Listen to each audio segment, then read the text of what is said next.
Usa ka pagkaon nga tatak Pinoy ang empanada diin gihimuan kini og twist nga giluto gamit ang dragon fruit. Kilawan nato kini sa food trip ni Alan Domingo. Sa naandan ang dragon fruits gihimong shake o pampabugnaw, ilabi na nining init nga panahon. Apan karon, adunay perfect partner nga pwedeng pampabusog, ang dragon fruit empanada. Color pink na ang dough nini, gikan sa duga sa dragon fruits.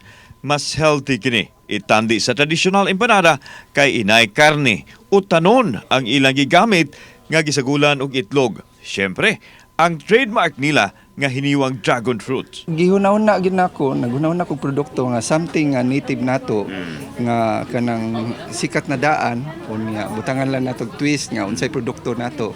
So mao na ni come up ta og kanang butangan ka nato og dragon fruit so gi-eksperimentuhan namo mao na ni siya. Gibida nila atol sa tabo sa Kapitolyo ang ilang bagong dalit nga inanay nang nakadani sa pantilaw sa mga kumakaon sa lamiang pagkaon.